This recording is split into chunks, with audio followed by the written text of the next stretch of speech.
everyone, welcome back to my channel. I hope you all are doing great. আজি ইমান ধুনীয়াকৈ সাজি কাচি আমি জন্মাষ্টমী পালন কৰিব ওলাইছোঁ। আপোনালোককো জন্মাষ্টমীৰ বহুত শুভেচ্ছা জনালোঁ পলমকৈ হ'লেও। আৰু এয়া আমাৰ নামঘৰটো এতিয়া বৰ্তমান মায়ে শৰাই পাতিব, সেইকাৰণে বস্তুবোৰ সিজিল লগা নাই। আৰু এয়া গুড়াল লাৰু মই বনাইছোঁ। কেনেকুৱা হৈছে জনাবচোন। শ্বেপটো ইমান এটা ভাল হোৱা নাই, তথাপিও ক'ব। এয়া মায়ে শৰাই পাতি আছে আৰু ময়ো ওচৰতে বহি চাই আছোঁ, কাৰণ পাছলৈতো এইবোৰ ময়ে কৰিব লাগিব ন, সেইকাৰণে মাৰ পৰা শিকি লৈছোঁ। আৰু এয়া মায়ে ইমান ধুনীয়াকৈ এটাকৈ এনেকৈ ফলবোৰ দি আছে, আপোনালোককো দেখাই দিছোঁ। শৰাইখন পাতোঁতে তামোলকেইটা বাহিৰতে ৰ'ল, মই সেইকাৰণে লৈ আহি মাক দি দিলোঁ। আৰু মায়ে এয়া চাকি ধূপ জ্বলাই শৰাই আগবঢ়াই দিলে। আজি মামাও আহিছিলে, সেইকাৰণে মামায়ো এটা আশীৰ্বাদ ল'লে। আৰু তাকে দেখি মই কান্দা নাই।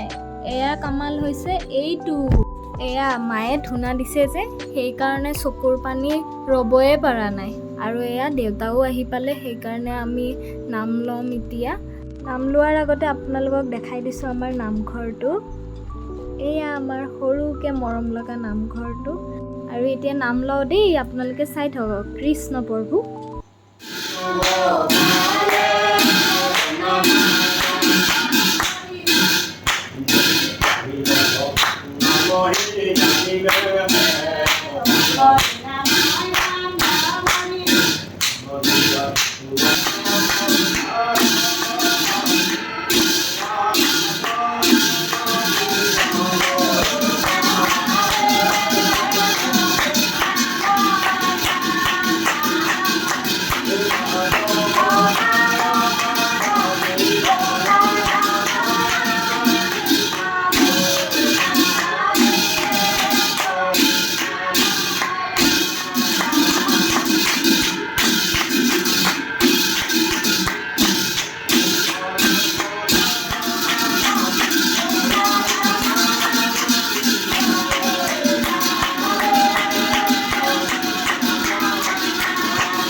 আৰু এয়া আমাৰ নাম লোৱা হ'ল। কেনেকুৱা পালে আমাৰ নাম চাই ক'বচোন। আৰু মায়ে তাৰপিছত শৰাই ভাঙিলে আৰু এয়া মোক খাবলৈ দিলে। মই ড্ৰেছ চেঞ্জ কৰি এতিয়া খাবলৈ লৈছোঁ। বহুত ভোক লাগিছিলে আৰু মই ডিনাৰৰ কাৰণে ৰেডি কৰিলোঁ। এয়া ৰুটি, এয়া বুটৰ ঘুগুনি আৰু দালি।